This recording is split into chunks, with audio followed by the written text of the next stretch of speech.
ফারহানাস কিচেনে আপনাদের সবাইকে স্বাগত। আশা করি সবাই ভালো আছেন। আজকে আমি বানাবো সহজ পদ্ধতিতে বাদশাহী পোলাও। আমি আজকে 2.5 কাপ গোবিন্দভোগ চাল নিয়েছি।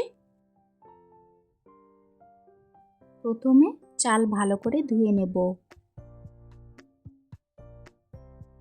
এই বাদশাহী পোলাও বানাতে আর কি কি উপকরণ নিয়েছি চলুন দেখে নেই। নিয়েছি কড়াইশুঁটি, গাজর, কাঁচা লঙ্কা, গোটা গরম মশলা ও হাফ কাপ দুধ।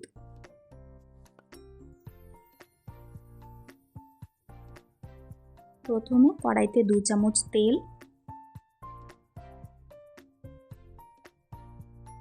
ও 1 চামচ ঘি দিয়ে ভালো করে গরম করে নেব।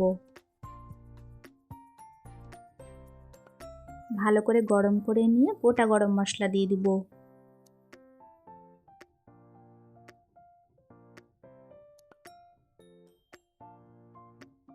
কিছুক্ষণ নাড়াচাড়া করে নিয়ে কড়াইশুঁটি দিয়ে দিব।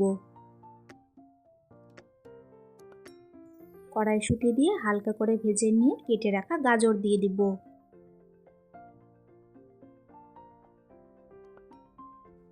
এক মিনিট মতন ভেজে নেব।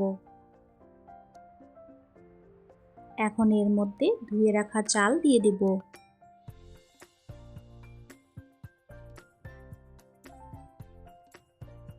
চাল দিয়ে সবকিছু ভালো করে মিশিয়ে নেব।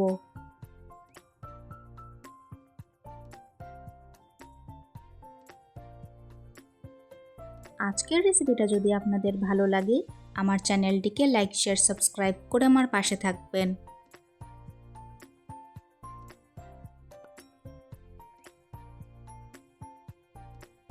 চাল দিয়ে ভালো করে ভেজে নিয়েছি।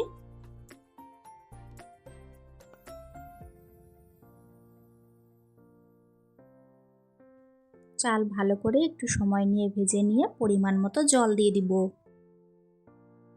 আমি আজকে 2.5 কাপ চাল নিয়েছিলাম, তার জন্য আমি 4 কাপ গরম জল দিয়েছি।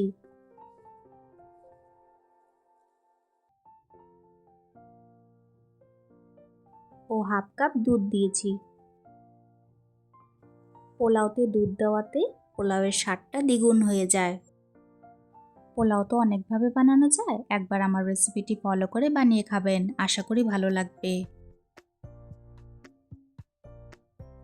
জল দিয়ে ভালো করে নাড়াচাড়া করে নিয়ে ঢাকা দিয়ে দিব।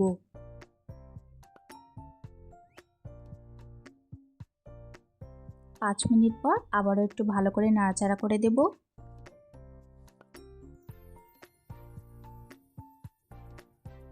এরপর কয়েকটি কাঁচা লঙ্কা দিয়ে দিলাম।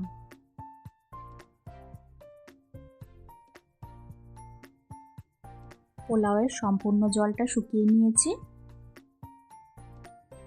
জল শুকিয়ে আসলে 2-3 চামচ চিনি ও স্বাদ মতো নুন দিয়ে দিব। নামানোর আগে আরও 1 চামচ ঘি দিয়ে দিলাম।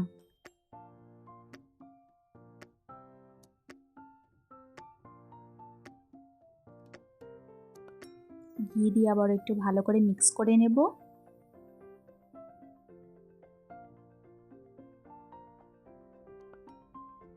দেখুন আমার বাদশাহী পোলাওটা কতটা ঝরঝরে হয়েছে।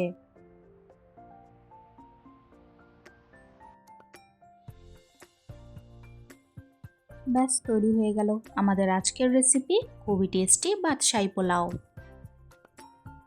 রেসিপিটি কেমন লাগলো অবশ্যই কমেন্টসে জানিও। আজকের ভিডিও দেখার জন্য আপনাদের সবাইকে অনেক ধন্যবাদ। সবাই খুব ভালো থাকবেন।